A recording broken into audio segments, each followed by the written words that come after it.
우리가 하나님의 말씀대로 말씀을 따라 산다는 것이 뭘까라는 고민을 하면서 이제 찬양을 좀 생각해 보다가 우리가 하나님의 말씀을 따라 살아야 된다 그러면 뭐 너무 저 같은 경우는 부담감이 있거든요. 근데 내가 주님의 음성을 매일매일 듣는다라고 생각하면은 조금 그 무게가 저는 좀 덜어지는 것 같아요. 그래서 우리가 우리 매일 삶이 정말 주님의 음성을 들으면서 살아가는 하루하루가 되기를 바라면서 우리 함께 찬양 올려드리시겠습니다.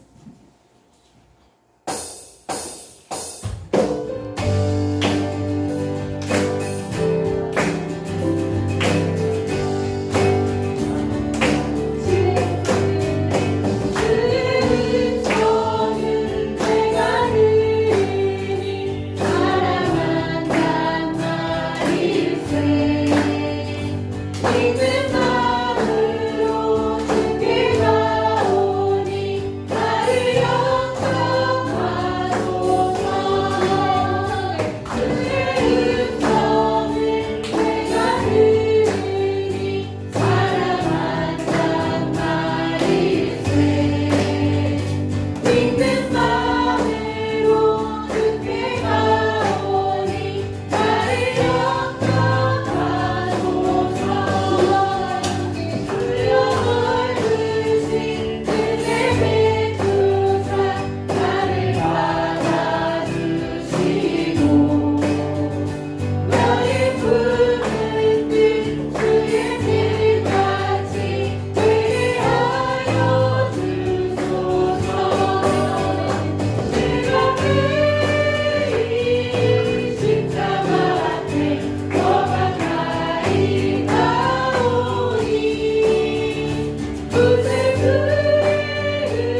다 같이 사도신경 드림으로써 우리의 신앙을 고백드리도록 하겠습니다. 나는 전능하신 아버지 하나님 천지의 창조주를 믿습니다. 나는 그의 유일하신 아들 우리 주 예수 그리스도를 믿습니다. 그는 성령으로 잉태되어 동정녀 마리아에게 나시고 본디오 빌라도에게 고난을 받아 십자가에 못 박혀 죽으시고 장사된 뒤 사흘 만에 죽은 자 가운데서 다시 살아나셨으며 하늘에 오르시어 전능하신 아버지 하나님 우편에 앉아 계시다가 거기로부터 살아있는 자와 죽은 자를 심판하러 오십니다.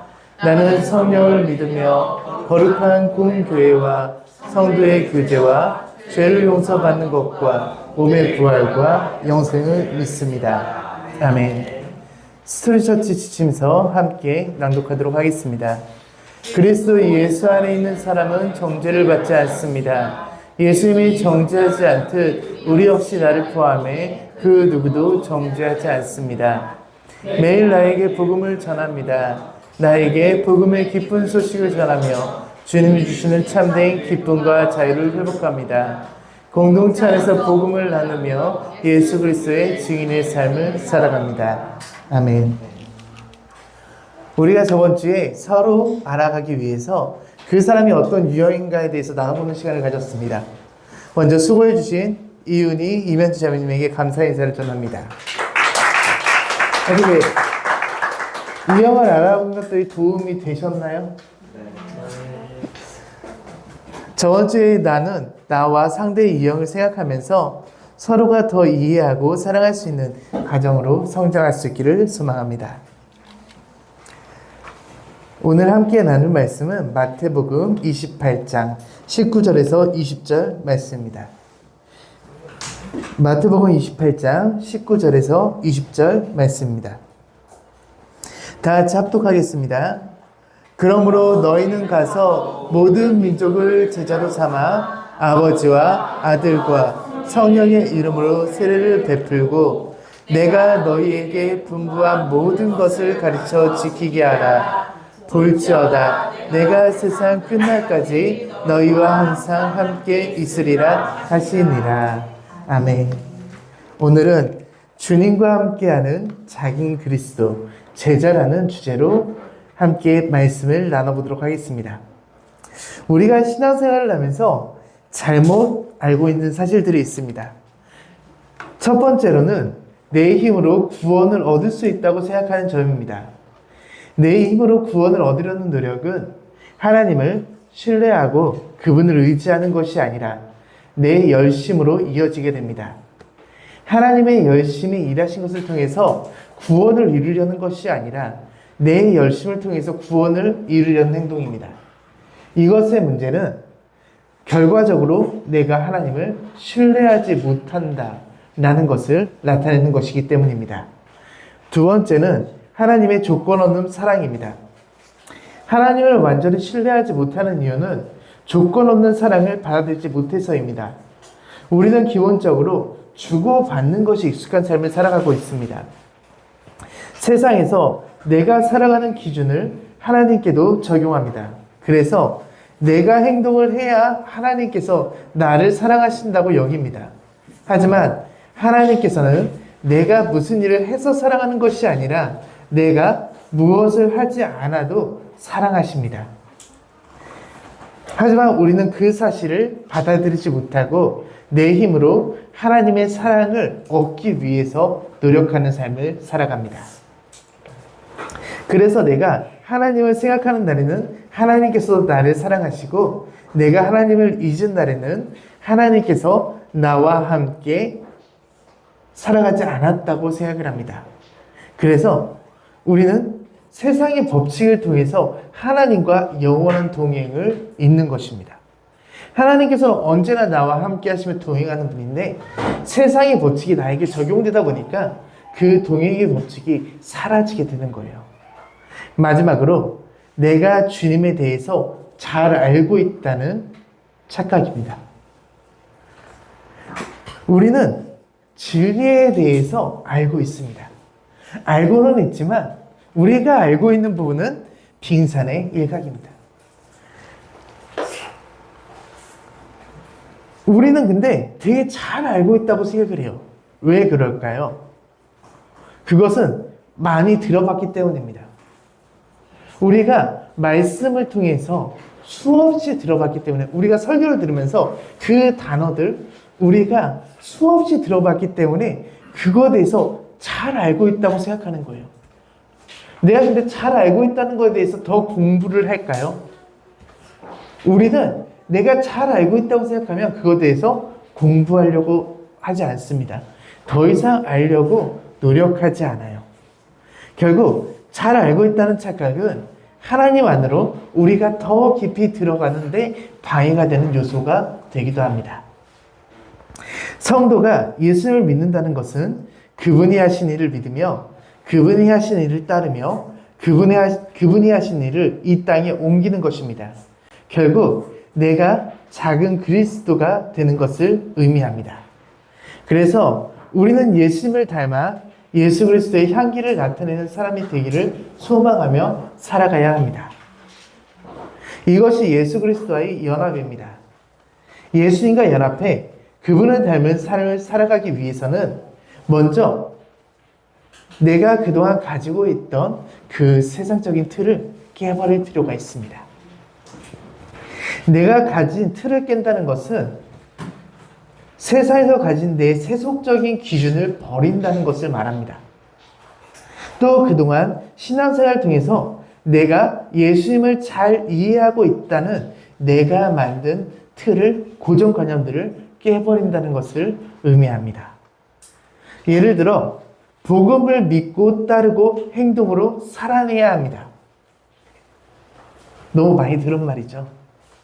우리는 그렇게 살아가야 된다는 것을 알고 있습니다. 그래서 복음을 믿고 따르고 행동하며 살아내는 것이 진리라는 사실을 너무나 잘 알고 있어요. 유진아, 복음을 어떻게 믿고 따르고 행동할 거야? 복음을 어떻게 믿고 따르고 행동할 거야? 말씀대로. 말씀에서 어떻게 하라 그랬는데? 예수님을 어떻게 닮은 삶을 살아갈 거야?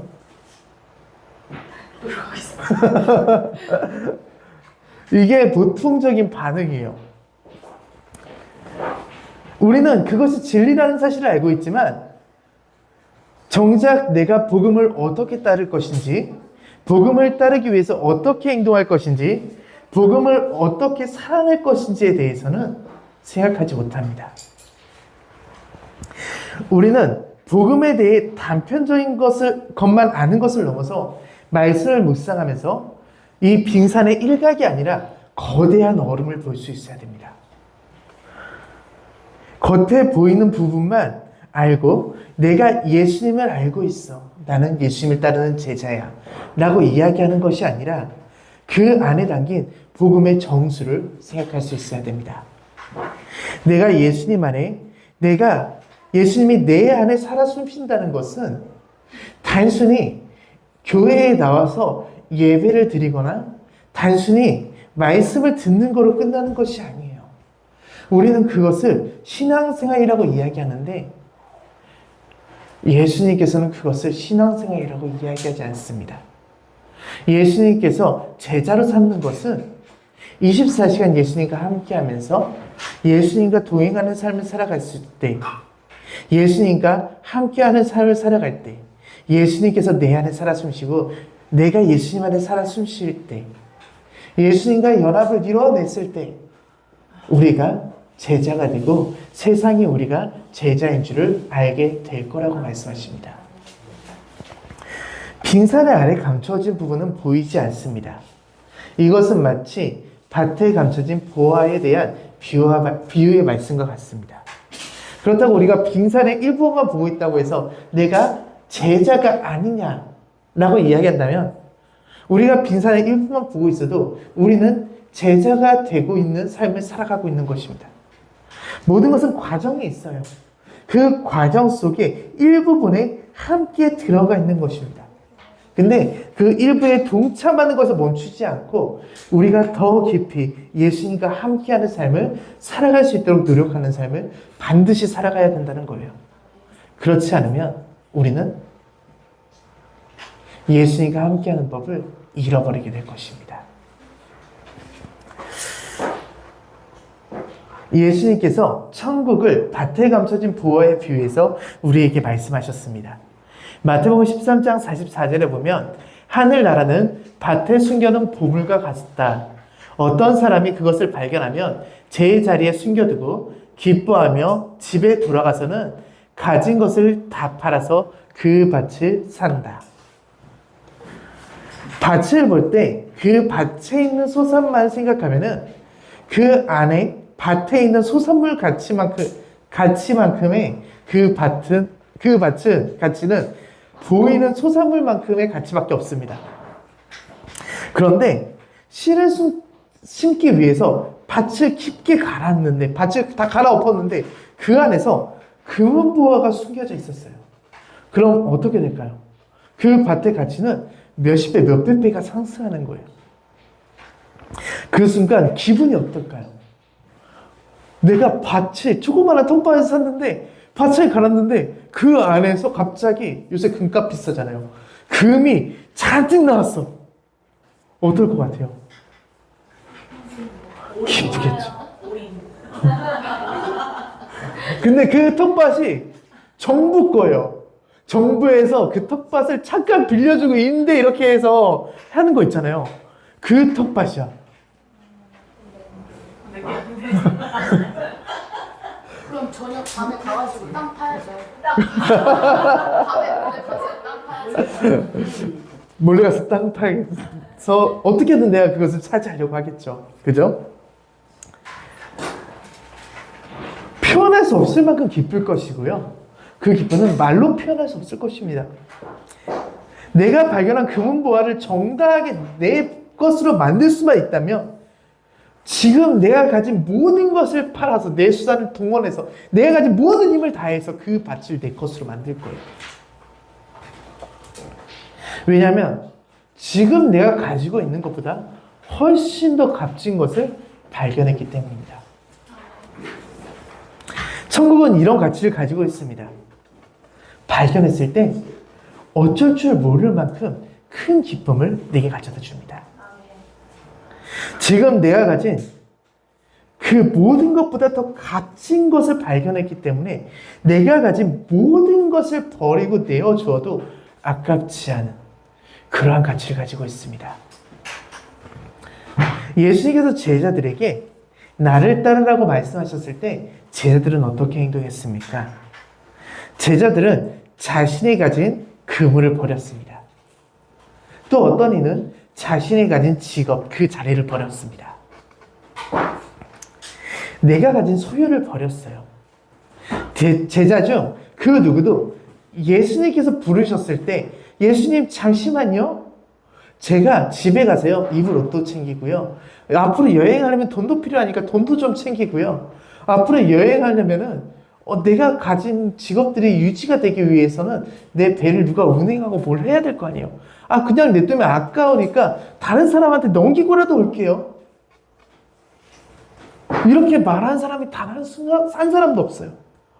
그냥 예수님께서 나를 따르라 라고 명령하셨을 때 그 뒤를 조용히 따랐습니다. 예수님의 부름에 응답해서 그저 그분의 뒤를 따랐을 뿐입니다. 그들이 자신이 가진 것과 자신의 생업, 모든 것을 뒤로하고 예수님을 따를 수 있는 이유는 무엇이었을까요? 그들은 예수님에게서 내가 지금 가지고 있는 것보다 더 값진 그 무엇인가를 발견했기 때문입니다. 그들이 무엇을 발견했는지 무엇을 보았는지는 그들만 알겠죠. 하지만 그것을 발견했기 때문에 그들은 예수님을 따를 수 있었던 것입니다. 제가 몇 주 전에 강균성 님이 간증하는 걸 봤어요. 노을의 강균성이라고 있거든요. 가수인데요. 그분이 삶이 힘들어서 예수님을 떠났다가 어느 날 예수님 안으로 그냥 교회만 왔다 갔다 하는 상태였어요. 그런 상태에서 제자 훈련을 받습니다. 이 제자 훈련을 받는데 제자 훈련을 받는 중에 예수님의 은혜가 너무 크게 임한 거예요. 제자 훈련을 내 것으로 만들고 싶어졌어요.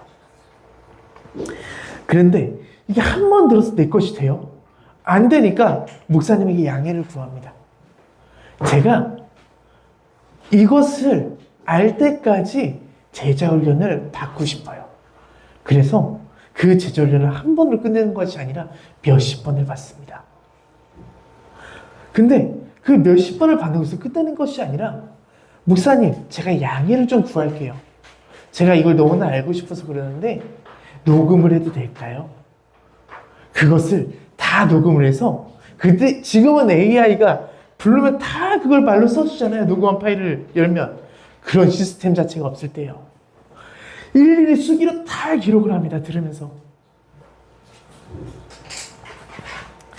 그래서 그것을 다 글로 옮겨 적고 그것을 내 것으로 만들었어요.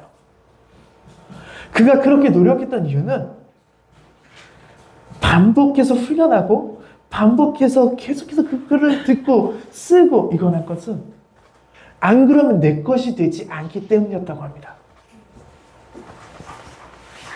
그 모든 과정은 훈련의 내용을 내 것으로 만들기 위한 수단이었어요. 그 은혜가 너무나도 컸기 때문에, 그 은혜가 너무나도 값졌기 때문에 그것을 반드시 내 것으로 만들어야겠다라고 생각했대요. 그리고 내가 받은 제자 훈련이 너무 좋으니까 목사님께 또다시 양해를 구해요. 제가 이 내용을 가지고 제자 훈련을 해도 되겠습니까? 그래서 공동체를 형성해요. 연예인들의 공동체를 형성해서 제자 훈련을 시작합니다. 자신의 지인들을 모아서 제자 훈련을 하기 시작해요. 자신이 받은 그 제자 훈련이 너무 좋아서 다른 사람들한테 내가 만난 예수님을 전하고 싶었던 거예요. 자신이 깨달은 복음이 너무 좋고 행복해서 전하고 싶었던 겁니다. 저는 이 모습을 보면서 제 모습을 좀 돌아보게 되었어요. 그러면서 이런 질문을 해봤습니다. 나는 주님의 말씀을 내 것으로 만들기 위해 얼마나 노력하고 있는가? 나는 예수님의 은혜를 얼마나 기뻐하고 있으며 그것을 위해서 얼마나 공동체에서 노력하고 있는가? 지금 이 자리에 있는 여러분에게도 한번 질문해 보고 싶습니다. 여러분들은 예수님께서 주신 은혜를 알기 위해서 얼마나 노력하고 있습니까? 여러분들은 예수님께서 주신 그 은혜가 얼마나 기쁘십니까? 여러분들은 예수님께서 내게 주신 그 은혜를 얼마나 나눠주며 살아가고 있습니까? 많은 사람은 말씀을 듣는 것을 멈춥니다. 예수님께서 비유를 통해서 말씀하셨는데요. 이것은 마치 돌에 뿌려진 씨앗과 같습니다. 이 돌에 뿌려진 씨앗은 자라지 못해요. 이 돌에 뿌려진 씨앗의 비유를 보면 뿌리는 자는 예수님입니다. 그리고 이 씨앗은 복음이에요. 예수님은 우리에게 십자가 은혜를 통해서 복음의 씨앗을 뿌렸습니다. 그 복음은 모든 사람들에게 임하였고 복음을 통해서 그 안에 싹이 자란 사람들이 있어요. 복음을 들은 사람들이 그 안에서 싹이 자랐는데 자라고 예수님을 받아들이는 것 같았는데 그것이 멈춰요. 삶으로 이어지진 않아요. 더 이상 앞으로 가지 못합니다. 싹은 났지만 그 싹이 곧 말라 죽게 되었고 열매 맺지 못해요. 그 이유는 딱 하나였습니다. 이게 돌밭이다 보니까 뿌리가 아래까지 깊이 박히지 못한 거예요. 그래서 이 식물은, 이 싹은 말라 죽게 되었습니다.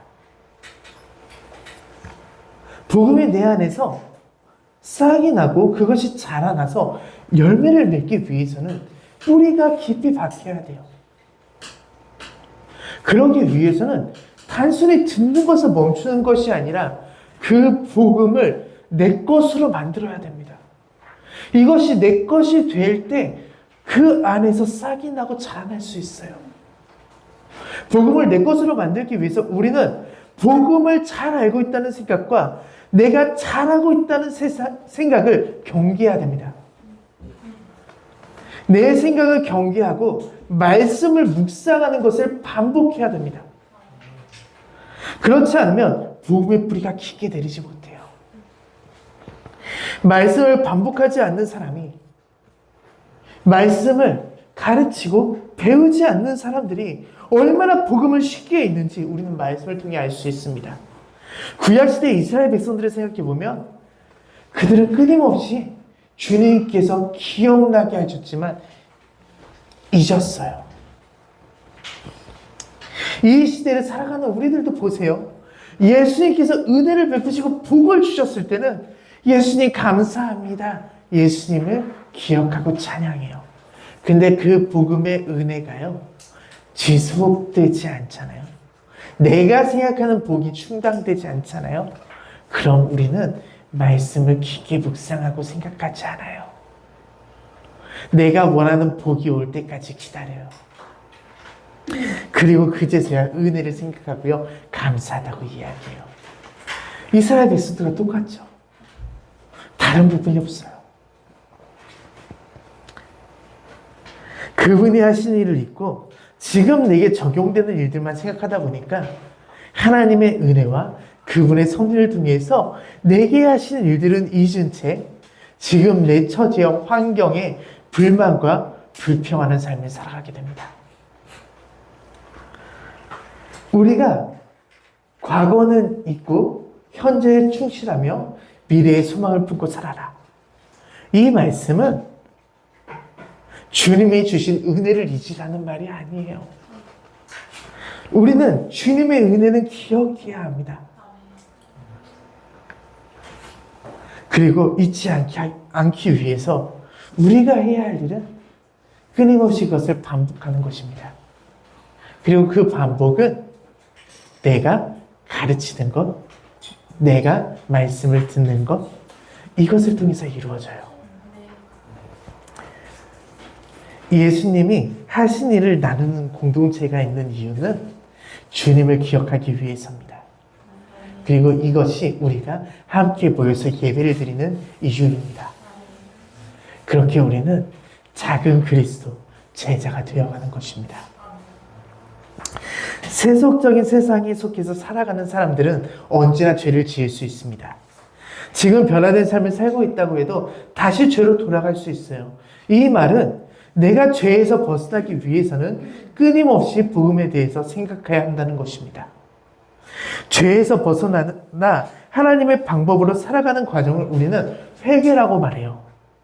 우리는 회개를 단순히 세속적인 죄의 문화에서 돌아나와 예수님의 방법으로 살아가는 것이라고 여깁니다. 회개에 대해서 우리가 하는 일은 입으로 회개의 기도를 드리면서 회개를 드린 내용을 하지 않기 위해서 노력하는 삶을 살아가는 것입니다. 내가 회개를 드린 내용을 끊임없이 생각하고 노력하면서 이제 더 이상 죄를 짓지 않기 위해서 살아갑니다. 이 말을 들었을 때 이상한 점이 없죠? 있어요? 어때요? 없었죠? 근데 동시에 우리는 어떻게 고백을 하냐면요, 주님, 회개는 내 힘으로 되는 일이 아닙니다. 라는 마음속의 생각을 가지고 있어요. 내 힘으로 회개를 드리지 않기 위해서 노력하는 삶을 살아가고 있는데 내 힘으로 되는 일이 아니라고 말합니다.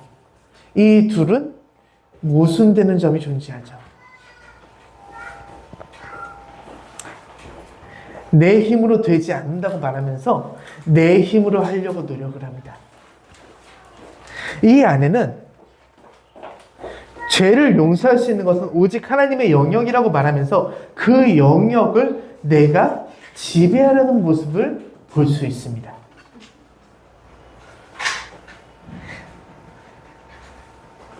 한 가지가 빠지면 이렇게 돼요. 정말 중요한 것. 예수님을 의지해야 되는 것. 예수님께서 하셨다는 것. 이 두 가지 정말 중요한 사실을 내가 기억하지 못하잖아요. 그러면은 회개를 내 힘으로 노력해서 죄에서 벗어나려고 합니다. 회개는 자아 성찰에서 나를 개발시켜서 도덕적인 사람으로 변화시키는 것이 아니에요. 내가 하나님의 사람이 되는 거예요. 근데 내 힘으로 하려고 하면은 그냥 자기 개발이에요.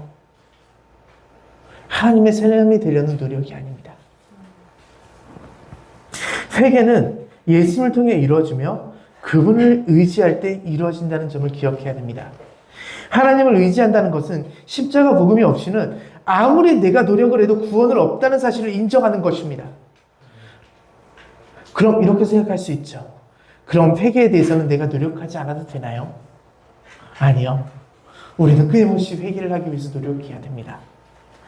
우리는 죄를 짓지 않기 위해서 끊임없이 노력하는 삶을 살아야 됩니다. 예수님을 의지하지 않고 죄를 짓기 위해 노력하지 않는 삶은 있을 수 없어요. 그렇게는 예수님의 사람이 될 수 없거든요. 근데 우리에게 있어서 목표는 죄를 짓지 않는 것이 아니에요. 우리의 목적은 예수님과 연합하는 것입니다. 이 죄를 짓지 않는 것은 수단일 뿐이에요. 이 수단을 통하여서 예수님과 연합해서 예수님과 함께하는 것이 목표이고 그것을 이루기 위해서 가는 과정일 뿐이에요. 회개는.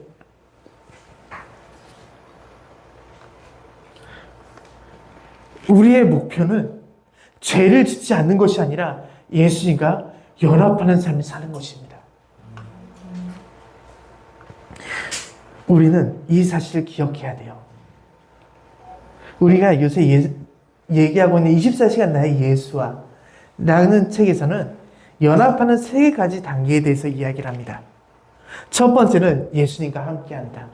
두 번째는 예수님처럼 된다. 세 번째는 예수님처럼 한다. 이것이 성도의 삶의 목표입니다. 하나님께서는 세상을 지으신 후에 이 땅에는 셀 수 없이 많은 사람들이 태어났습니다. 많은 사람들이 태어나고 이 땅에 살아갔지만 하나님을 완벽히 따라 살아간 사람은 단 한 분밖에 없었습니다. 그것은 하늘의 영광을 버리고 이 땅에 육으로 오신 예수 그리스도입니다. 하나님의 방식대로 살아간 유일한 사람은 예수님밖에 없습니다. 그렇기 때문에 우리는 예수님을 따라가야 되죠. 회개의 본질은 세속적인 내 삶의 방식을 말씀의 방식으로 바꾸는 거예요. 죄와 함께하던 사람이 하나님의 방식으로 바꿔서 하나님과 함께 삶을 살아가기 위해서 회개하는 것입니다. 세속적인 삶을 살아가던 사람들이 삶의 방식을 바꾸기 위해서 하나님의 방식대로 살아갈 수 있도록 도와주는 것이 회개입니다. 그리고 그 방식을 우리는 예수님의 삶을 통해서 배울 수 있어요. 그래서 예수님께서는 이 땅에 또 다른 보혜사 성령님을 보내주셨고요. 그 성령 하나님을 통하여서 예수님께서 이 땅에서 하신 일들을 우리가 기억하게 하셨습니다. 우리는 성령님의 가르침을 통해서 예수님을 바라보고요. 그분과 함께하며 그분처럼 되어가는 것입니다. 말씀을 지키는 참된 스승인 예수님을 통해서 살아가다 보면 내 삶은 자연스럽게 고쳐지고 내 안에 회개가 일어나는 것입니다. 그렇게 우리가 노력해야 하는 것은 죄를 고치기 위한 노력이 아니라 예수님을 닮아가기 위한 노력이 되어야 됩니다. 24시간 나의 예수하라는 책에서 또 이렇게 이야기를 해요. 그리스도인이라는 단어는 신약에 딱 2번 나옵니다. 그에 반해 제자 혹은 도제라는 말은 269번 나옵니다. 이는 전혀 뜻밖의 일이 아닙니다. 신약은 예수님의 도제들을 위해 쓴 책이기 때문입니다. 그리스도인이라는 단어는 문자적으로 작은 그리스도를 의미합니다. 신약 성경은 예수 그리스도의 제자들이 또 다른 예수 그리스도의 제자들을 위하여서 쓴 책입니다. 작은 그리스도를 남기기 위해서 기록해 놓은 책이에요. 제자들이 죽고 난 후에 예수님을 잊어버리지 않도록 성령님의 감동을 받아서 그들은 말씀을 기록했습니다. 근데 이 말씀을 기록한 것이 신약시대에만 그러지 않았어요. 구약시대도 똑같은 일이 벌어집니다. 구약시대에도 하나님께서 말씀을 주셨고요. 그것을 기록하게 하셨습니다.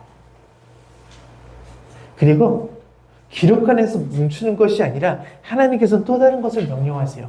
그것은 말씀을 가르치라는 것입니다. 우리는 말씀을 가르치는 대상이 목회자뿐이라고 생각하는 경우가 굉장히 많은데요. 말씀을 배운 사람들이 말씀을 가르쳐야 된다 라고 생각하지만 그렇지 않습니다. 하나님께서 말씀을 가르치라고 명령한 대상은 우리 모두입니다. 예수님의 제자된 성도는 하나님의 말씀을 가르치고 전해야 됩니다. 이것은 우리가 복음을 기억하고 예수님을 반복해서 묵상하는데 가장 좋은 수단이기 때문입니다. 신명기 6장 6절에서 7절을 보면 이렇게 이야기해요.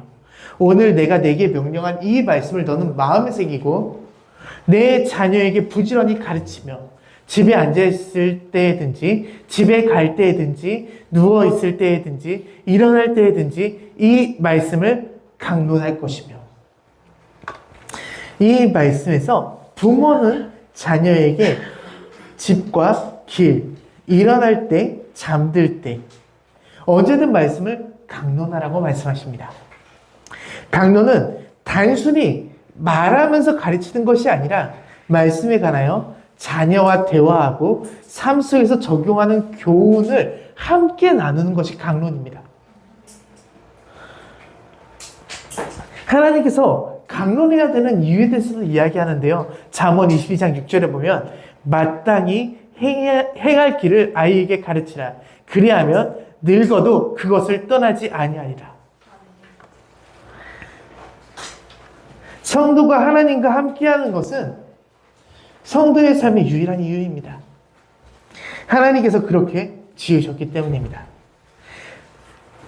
하지만 그것을 배우지 않잖아요. 그러면 세속적인 세상 속에서 살아가며 말씀을 따라 살아가야 된다는 것, 하나님과 함께 살아가야 되는 사실을 잊을 수밖에 없습니다. 세속적인 기준은 하나님을 기억하게 하는 것이 아니라 다른 것들을 기억하며 살아가게 만들어졌기 때문입니다. 자녀에게 신앙 교육을 하는 것은 단순히 그가 지켜야 할 규칙을 알려주는 것이 아니라 앞으로 살아가야 할 방향을 정해주는 중요한 과정입니다. 이것은 부모가 자녀에게도 있지만 영적인 부모로서 우리는 영적인 자녀들에게도 이 일을 행할 수 있어야 됩니다. 우리는 가르침을 통해서 자녀는 하나님을 떠나지 않는 사람이 될 수 있습니다. 하나님과 함께 할 줄 아는 사람이 되는 것입니다. 또 늙은 여자는 젊은 여자에게 말씀을 가르치라고 이야기합니다. 늙은 여자로는 이와 같이 행실이 거룩하며 모험하지 말며 많은 술의 종이 되지 아니하며 선한 것을 가르치는 자들이 되고 그들로 젊은 여자들을 교훈하되 그 남편과 자녀를 사랑하며 신중하며 순전하며 집안 일을 하며 선하며 자기 남편에게 복종하게 하라. 이는 하나님의 말씀이 비방을 받지 않게 하려 함이라.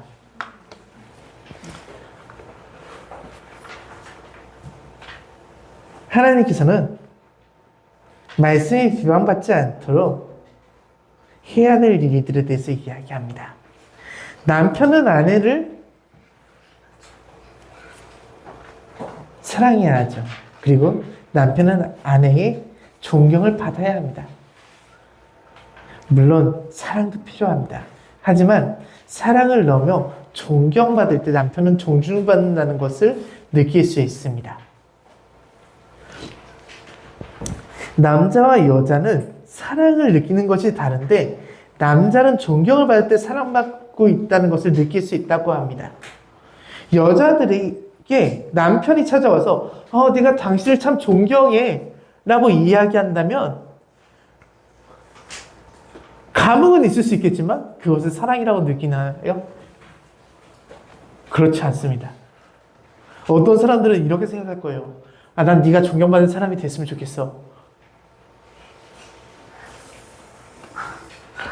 웃는 사람들이 있네요. 찔리는 사람들인 거예요. 네, 지희 사모님이 가장 크게 웃었습니다. 제가 좀 더 존경하는 사람이 돼야 될 것 같습니다. 사실 지희 사모님이 옛날에 저한테 했던 말이기도 하거든요. 네, 경험담으로 나오는 겁니다. 이 아내들은 존경받는 사람이 돼야 된다는 말보다 무슨 말을 원하냐면 사랑이라는 말을 원한다고 합니다. 여자에게 진정한 사랑을 느낄 수 있는 것은 그들과 함께 이야기해 주면서 그들의 말에 공감을 해주는 것입니다. 그들을 공감해주고 이해하고 함께 이야기하는 시간이 필요합니다. 그리고 그 공감의 방법은 그들이 원하는 것입니다. 사랑의 언어라는 책이 있죠. 사랑의 언어를 보면요, 서로 사랑의 언어가 되게 달라요. 그죠? 저희 아내와 저도 사랑의 방법이 되게 언어가 되게 다릅니다. 지금은 안 해봐서 모르겠는데 예전에 할 때 그랬어요. 그 사랑의 언어로 우리가 서로 대화할 때, 서로 공감해 줄 때, 그 사람의 마음을 공감해 주고 이해해 줄 때 사랑받는다는 것을 느낄 수 있습니다. 물론 이것을 해주는 게 쉽지는 않지만 남편분들, 그리고 남편이 된 분들은 그렇게 하셔야 됩니다. 그것이 예수님께서 우리에게 말씀하신 사실이기 때문입니다. 아내분들은 남편이 존경할 이유가 있어서 존경하는 게 아니라요, 하나님께서 존경하라고 말씀하셨기 때문에 존경해야 되는 것입니다. 알아죠, 여보? 네. 여기서 우리가 이렇게 해야 되는 이유는 하나님의 말씀이 비방받지 않게 하기 위함입니다. 우리는 하나님의 영광을 위해 살아가는 존재라는 사실을 기억해야 합니다. 그럼 우리가 이렇게 할 수 있는 동기는 무엇일까요? 그것은 내가 먼저 사랑을 받는 것입니다. 요한복음 13장 34절에서 35절에 이렇게 이야기하십니다. 새 계명을 너희에게 주노니 서로 사랑하라. 내가 너희를 사랑한 것 같이 너희도 서로 사랑하라. 너희가 서로 사랑하면 이로써 모든 사람이 너희가 내 제자인 줄을 알리라. 예수님의 시대에 제자들이 우리에게 말씀을 남긴 것은 예수님의 사랑을 우리가 기억하기 위해서입니다. 그리고 우리는 그 사랑을 자녀에게 또 믿음의 후배에게 전할 수 있어야 됩니다. 가리킨다고 이야기했지만 사실 이것은 말씀을 나누는 거예요. 내가 말씀을 나누면서 그냥 그 말씀, 내가 느낀 것들을 전하고 내가 말씀에서 알아간 사실들을 교제하는 것입니다. 그것이 신약에 예수님이 돌아가신 이후에 초대교회가 예배를 드렸던 방법입니다.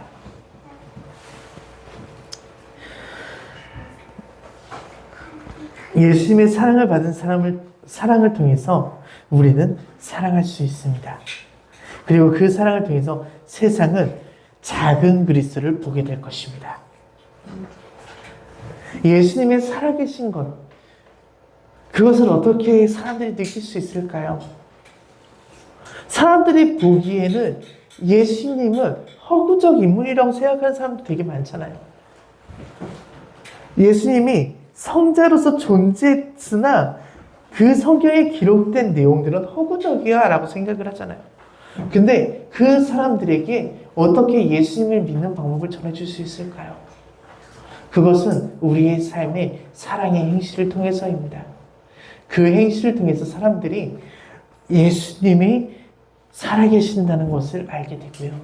우리가 예수님을 바라보고서는 예수님이 하신 일을 믿고 그분의 제자가 되었던 우리가 작은 그리스도가 되어서 예수님의 제자로서 그들에게 그 모습을 보여주고 따라올 수 있게 해줘야 돼요. 마치 예수님 시대에 그분의 말씀과 행동을 보면서 따랐던 그 무리들처럼 우리 역시도 작은 그리스도로 말씀을 따르는 무리를 만들어야 됩니다. 공동체를 만들어야 돼요. 이 무리는 단순히 육체의 편안과 육체의 복을 위한 무리가 아닙니다. 주님의 사랑을 전하기 위해서 그 주님의 사랑에 감동한 사람들이 모이는 공동체가 되어야 됩니다. 이 공동체는 오직 예수 그리스도를 위해서 존재해야 됩니다. 예수님과 함께하며 예수님처럼 되는 것, 예수님처럼 하는 것, 사랑을 나누고 말씀을 가르치는 것은 갑자기 등장한 개념이 아니에요. 구약시대부터 하나님께서는 우리에게 함께하는 삶, 거룩한 삶을 원하셨습니다. 세상을 만드시고 아담과 하와만 존재하던 그 시절에 말씀을 보면 하나님께서는 아담과 하와와 권위롭다라고 이야기를 합니다. 그것은 아담과 하와와 함께 동행했다는 것입니다.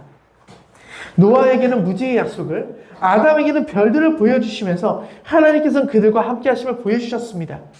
그리고 하나님께서는 택하신 이스라엘 백성과 함께 하심을 구름 기둥과 불 기둥을 통해서 보여주십니다. 주님께서는 그들이 밤낮으로 행동할 수 있도록 낮에는 구름 기둥으로 앞서가시며 길을 인도하시고 밤에는 불 기둥으로 앞길을 비추어 주셨다.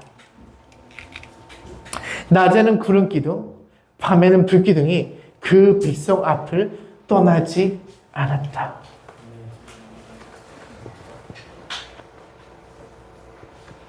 하나님께서는 이스라엘을 애굽으로부터 구원하셨습니다.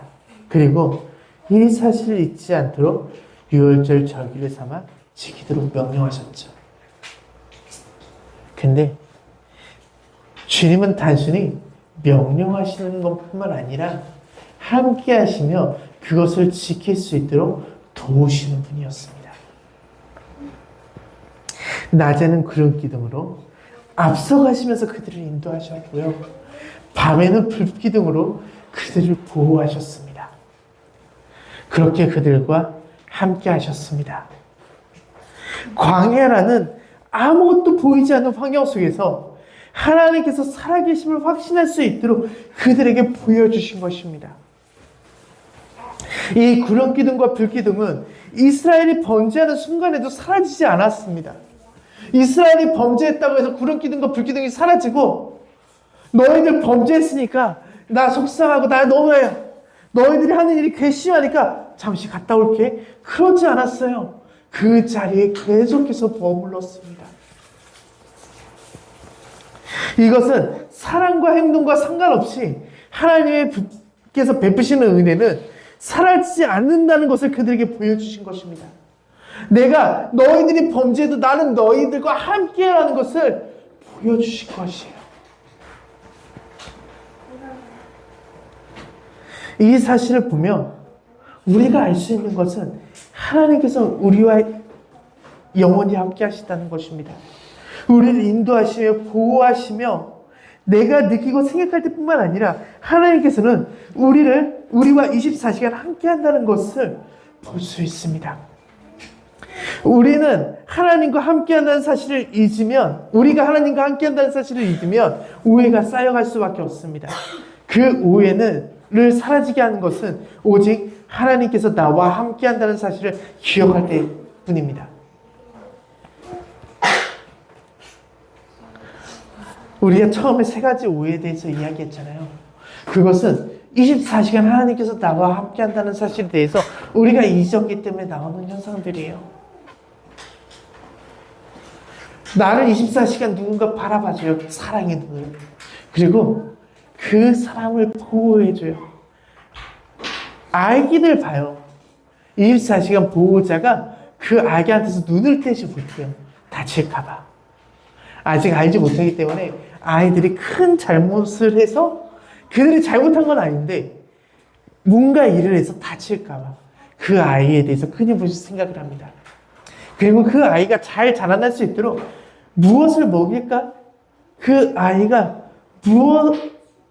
다치지 않도록 무엇을 입힐까? 어떻게 보호할까? 끊임없이 부모들은 생각을 합니다. 그럼 아이들은 어떻게 해요? 그것을 귀찮아합니까? 아닙니다.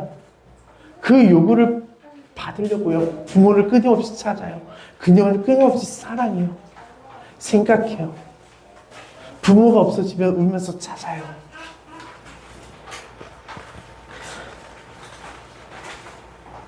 우리는 하나님의 사랑을 그렇게 받아들여야 돼요. 그것이요. 하나님의 24시간 내가 나와 함께 한다는 것이 불편한 일이 아니라요. 24시간 사랑을 준다는 것이 나에게 부담스러운 것이 아니라요. 부모가 자녀에게 주는 그 사랑. 아기가 느끼는 그 감정이 우리의 감정이 되어야 됩니다.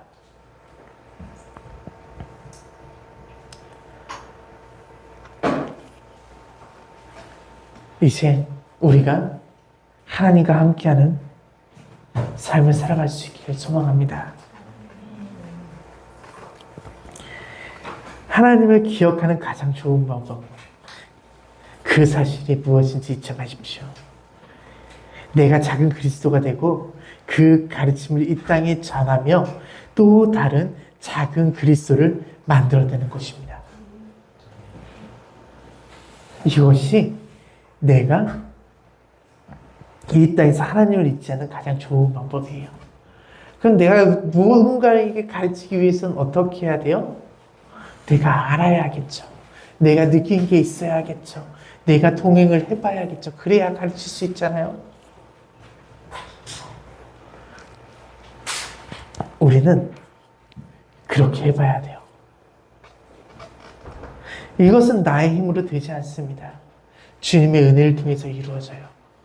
내가 경험한 은혜를 통해서 우리는 세상에 전하며 작은 그리스도 제자로 살아갈 수 있는 것입니다. 오늘 이 말씀을 기억하면서 우리가 세 가지에 대해서 나눠보려고 합니다. 첫 번째는 나는 주님의 말씀을 내 것으로 만들기 위해서 얼마나 노력하고 있습니까? 두 번째는 하나님께서 내가 하신 일, 그 은혜는 무엇이 있습니까? 세 번째는 나는 작은 그리스도로 살아가며 또 다른 작은 그리스도를 위해서 살아가고 있습니까? 이 세 가지에 대해서 나누면서 제자의 삶에 대해서 함께 생각해보는 시간을 가져볼 수 있기를 바랍니다. 다 같이 주님 앞에 준비하신 예물 올려드리는 시간 갖도록 하겠습니다.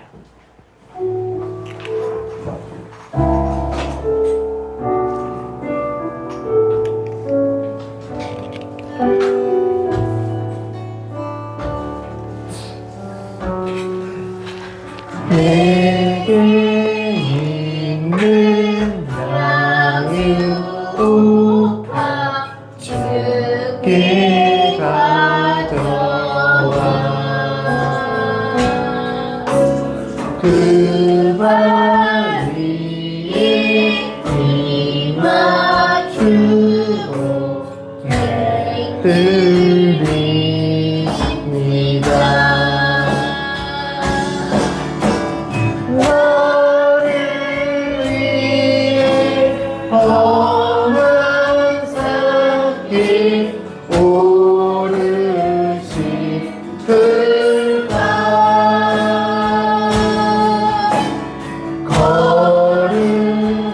걸음마다 그 신 사랑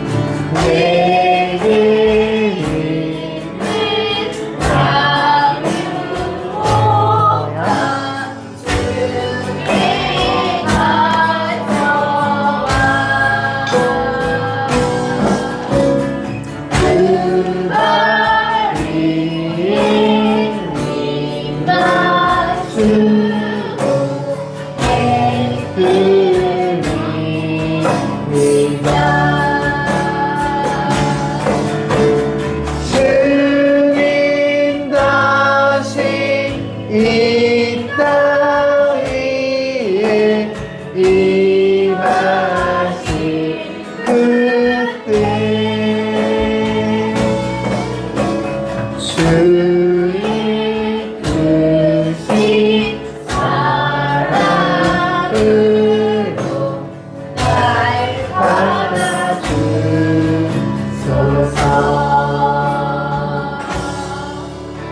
들으신 예물 위해 다 함께 기도드리겠습니다. 태초부터 지금까지 주님은 우리와 함께 하셨고 함께 하기를 원하셨습니다. 우리가 이제 주님과 함께하는 삶을 살아가기를 소망합니다. 나와 함께 하시는 주님을 기억하며 하루 24시간 주님과 함께 살아가는 삶을 살아갈 수 있기를 소망합니다. 세상의 나에게 두려움을 심어주고 세속적인 삶의 가치가 하나님을 잊게 만들 때 성령 하나님의 가르침이 우리에게 임할 수 있게 해주시옵소서. 예수님께서 말씀으로써 세상을 이기셨던 것처럼 그 시험을 이기셨던 것처럼 우리 역시도 이 땅에서 예수님의 말씀으로써 승리하는 삶을 살아갈 수 있도록 인도해 주시옵소서. 주님께서 나와 함께 하시며 이 땅의 모든 것을 누릴 수 있도록 허락하셨습니다. 이 땅에 허락하신 은혜에 감사하며 주님 앞에 예물 올려드립니다. 우리가 이 땅에 있는 모든 것들이 주님의 그 천국의 복음보다 가치 있는 것이 없다는 것을 알고 있습니다. 그래서 우리가 가진 것보다 주님의 것이 더 귀하다는 것을 압니다. 우리가 세상을 살아가면서 하지만 주님의 가치 있는 것들을 세우기 위해서 이 세상에 복음을 전할 때, 주님의 일을 증거할 때 꾸이는 자가 아니라 구워주는 자가 되게 해주시고 주님이 주시는 복을 받아 누리면서 영육간의 강건함이 허락되는 가장 주님께서 주시는 좋은 복을 받아 누릴 수 있는 주의 자녀가 될 수 있도록 인도하여 주시옵소서. 이 시간 주님의 베푸시는 복이 이 가운데 함께하기를 소망합니다. 아버지께서 지금 이 자리에 있는 모든 사람들에게 주님의 복을 채워주시옵소서. 모든 걸 주님께 맡기며 예수님의 이름으로 기도드렸습니다. 아멘. 다 같이 복음을 선포하도록 하겠습니다. 예수님과 함께한다. 예수님처럼 된다. 예수님처럼 한다. 그러므로 너희는 가서 모든 민족을 제자로 삼아 아버지와 아들과 성령의 이름으로 세례를 베풀고 내가 너희에게 분부한 모든 것을 가르쳐 지키게 하라. 볼지어다 내가 세상 끝날까지 너희와 항상 함께 있으리라 하시리라. 아멘. 지금도 나와 함께 하시고 함께 하기를 원하시는 그 하나님의 사랑과 이 땅에서 삶으로 복음의 삶을 보여주신 예수 그리스도의 은혜와 이 사실을 기억하게 하시는 성령님의 가르치심이 지금 이 자리에 있는 그리고 이 자리에 참석하지 못한 모든 성도들 머리 위에 함께하기를 축원합니다. 다 같이 주기도문으로 예배 마치도록 하겠습니다. 하늘에 계신 우리 아버지, 아버지의 이름을 거룩하게 하시며 아버지의 나라가 오게 하시며 아버지의 뜻이 하늘에서와 같이 땅에서도 이루어지게 하소서. 오늘 우리에게 일용할 양식을 주시고 우리가 우리에게 잘못한 사람을 용서해 준 것 같이 우리 죄를 용서해 주시고 우리의 시험에 빠지지 않게 하시고 악에서 구하소서. 나라와 권능과 영광이 영원히 아버지의 것입니다. 아멘.